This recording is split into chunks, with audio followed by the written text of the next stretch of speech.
Alright, Pack, welcome back to another video here on the Dividend Dogo Show on YouTube, and I am bringing you into a weekly portfolio review. We're going to look over all of the different sectors of my portfolio and see how all of my investments in the M1 Finance app have performed for the week. It's been a doozy of a week, but overall the stock market ended up doing pretty good for the week. As you can see here on the market gains and the earned dividends, closing very rapidly in on something that I feel is just super impressive, and that is earned dividends of $50,000 within the next 20 days or so. This number will be over 50K, which is amazing. So within about 3 videos, I'm going to cross over that threshold, which is absolutely awesome. It is the goal of this portfolio to make $80,000 a year in dividend income by retirement, which I'm currently over 20 years from traditional retirement ages. So I have quite a ways to go on this and a lot of progress to make. So I'm taking you along for the journey. Now, as you can see here for the week, we did have some dividends go in. We had some buys that I'll cover in just a moment. But overall for the week, we earned in dividends $343, and our market gains were $809.59. So overall, the market ended up very green for the week.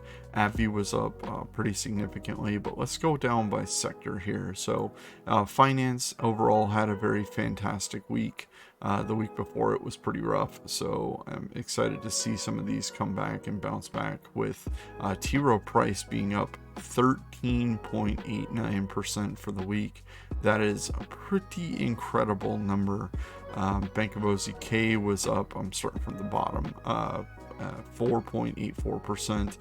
Bank of America was up 1.22%, Ally up 7.1%, JP Morgan at 3.8%, and Citigroup at 2.88%. So overall, for the week, we were up an average of 3.68% for the finance pie, which is pretty fantastic all the way around. Then we have consumer. I'm going to start from the bottom here with Pepsi at 5%, 5.7 up. Target up almost 8% this week. Lowe's up 6%. Costco up 8%. Home Depot up 4%. Coca-Cola up 6%, and Altria down 4%. So big reason for this was the FDA is slamming Juul, so they're trying to fight it back. So I'm not sure exactly what's going to happen with that, but we're still above my cost basis with Mo. And I know when I said it was in the 50s, I wouldn't be rebuying any, but as this comes down, I do believe this cost basis is correct, because I have not bought or sold Altria in quite a while. So it's about $3 above my cost basis on this stock, and it's currently over an 8% yield. So I'm going to be looking at this as the dividends roll in from Altria to see if I want to reinvest into it, especially if there is kickback on Juul being shut down essentially. So I'm going to be monitoring that one pretty closely to see if I want to reinvest in that. That's basically my highest dividend yielding stock. So it's pretty wild overall. Coma Money Pie, this is SCHD and Berkshire Hathaway. Berkshire Hathaway is one of the only non-dividend paying stocks in this portfolio. This is just a conglomerate of a whole bunch of companies that are run by Warren Buffett and Charlie Munger, and I absolutely love a lot of the companies in here. I use insurance policies from Geico. I love See's Candy. There's just a bunch of different things that they hold in this that I absolutely like. So then SCHD, this is my one of my largest single holdings now at this point.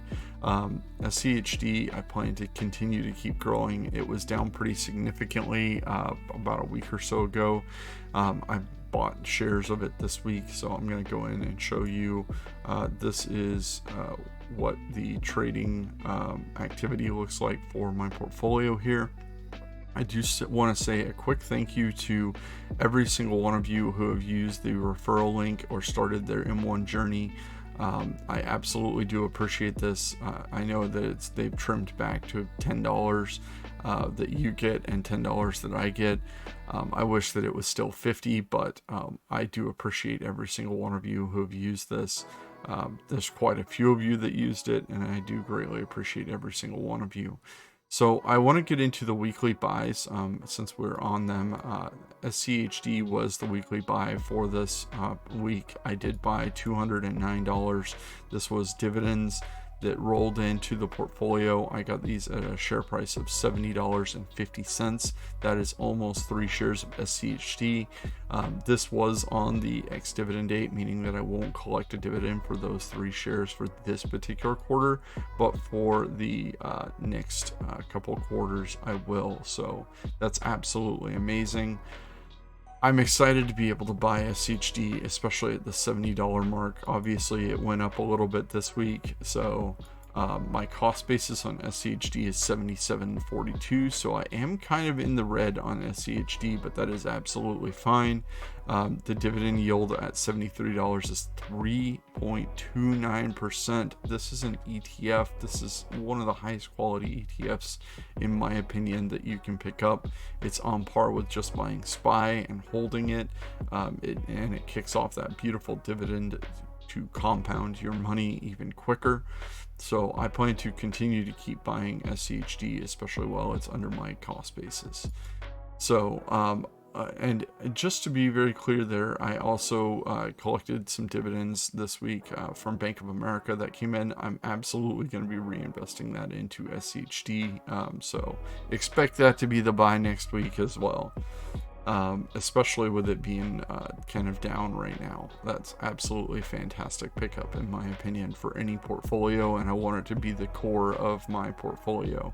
I'm hoping that I can pick this up to about the 150k range for SCHD within the next year or so. I would like to just build that up and get about 33% more cash deployed into it and working for me to earn those thick dividend checks. So let's look at healthcare. AbbVie up 10% for the week. Johnson & Johnson up 7.57%. That's pretty staggering for 1 week returns. Went from 70,000 at the beginning of the week to 74.5. That's absolutely incredible. I did recently trim AbbVie down pretty significantly. I took out my gains in the stock. I'll show you what this looks like. Now, my cost basis here is actually incorrect. It was like 84, I believe, before I made the sale. I have a ticket in with M1 Finance, which I will update all of you on as soon as that actually does come through. I'm still waiting for a response from them to figure out what's wrong with my average share price not calculating correctly. But overall, I took out my initial investment in AbbVie and I kept the gains.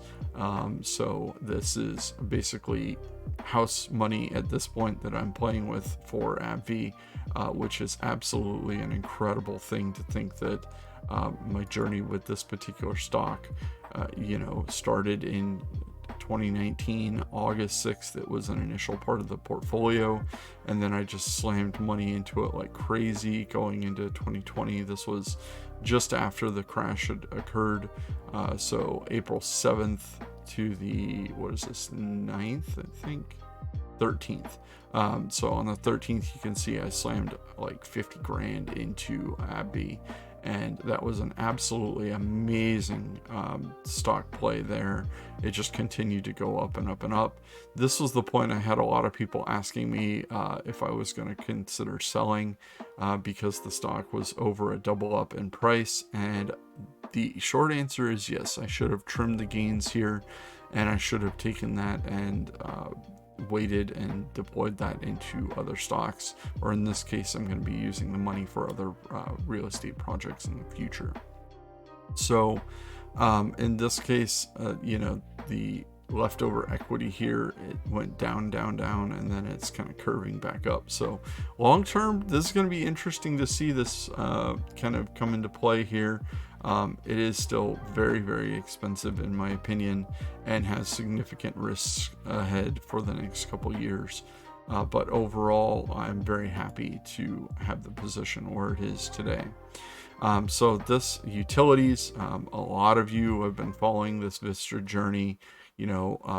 overall, Vistra has been just crazy. Let's look at the 1 week for Vistra. It was up 5% for the week.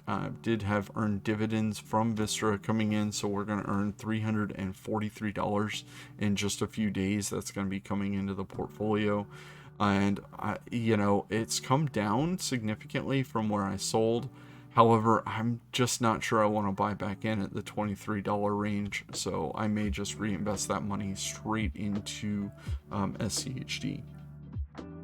Overall, obviously, this is one of the stocks that I'm having issues with in M1 Finance. It says my cost basis is $168,000 on the 1,900 shares that are in here. This is completely wrong. And as you can see, like it's so weird. The market gains were really solid on this stock. I took out my initial investment in this stock and I'm just playing with house money at this point. So my initial goal for this stock was to have about 2,000 shares. So I'm pretty confident and I'm pretty happy with just keeping it where it's at right now. I'm hoping that they'll be able to fix this share price and cost base issue that I'm having in M1 Finance. Because I did not pay anywhere near that. I think my cost basis is like 18 and 34 cents or something like that. So this is really, really wrong. Again, I'm waiting on M1 Finance to respond to my ticket on this and get these stocks corrected. So overall, I've never had a buy order. The Vistra's never been above $86 a share, so that's absolutely crazy. But overall, Duke also had a very good week, 6.8%. Duke is another one of those that I really do want to be watching to potentially raise up my position with this stock. It is still significantly above my cost basis, so I'm going to wait a while and see if I can get some shares of Duke picked up at closer to my cost basis range. The thing about Duke is I don't necessarily see it trending down too much. It's come down a little bit, but then it's going right back up. So it's one of those where 1 month it's down a few percent, but overall, when I zoom out and look at 1 quarter, it's really not down all that much. So then we have the last of the sector pies, which is the monthly dividend setup. Let's see. This is mainly BST, which is about $4,000, and then the owner's rewards pie for the credit card on M1 Finance. Now, this is pretty interesting. This is up 7.9% for the week. This is still in that buy range for me. However, I've just not been picking up shares of BST. This is a very, very high yielding stock right now. However, you have to be very careful with it because its expense ratio is exceptionally high. It does follow the tech sector and sells covered calls against them. This is one that you need to do serious due diligence if you are picking up this stock. For me, I'm just kind of holding off. I will likely reinvest BST's dividend into itself and kind of go from there. I believe that one pays out just near the end of the month on the, the 30th of June. So looking forward to the end of the month. I can't believe we're already through June. We're in the last week here of June, and we're going to be moving into July here. Absolutely amazing things across the board.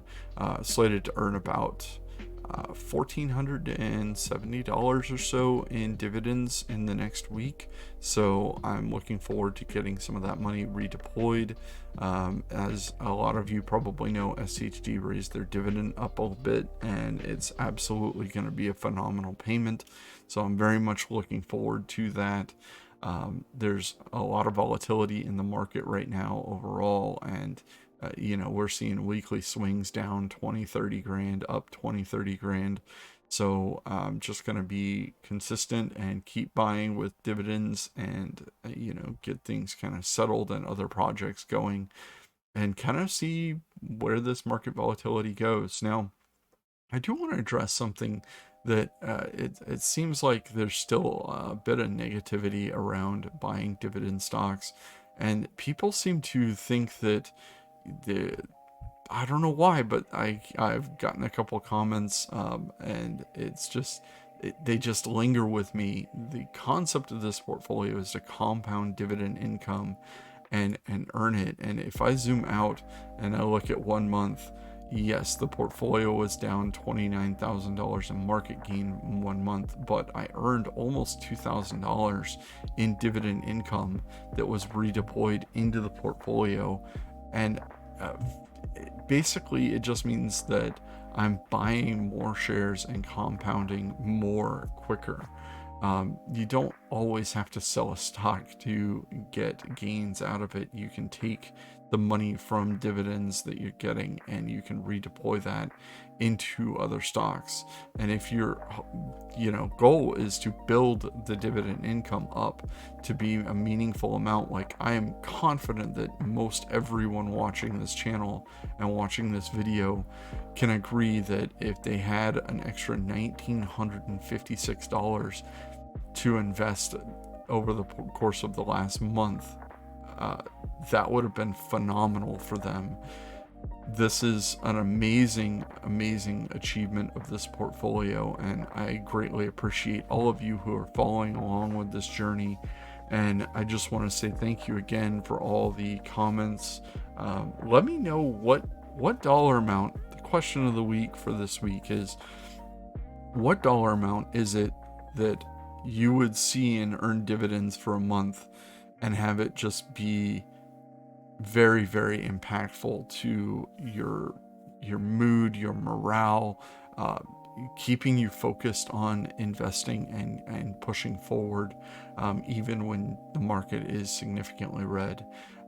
So overall, I just want to leave you with that thought of, what is it that you're investing for, and what is it that's going to be really impactful to your life and your future going forward. What's your FIRE number if you have one? What's the goal for your portfolio that would literally change your life or impact your mood over the course of your financial journey? What is your goal? What is it for you that you want from your portfolio?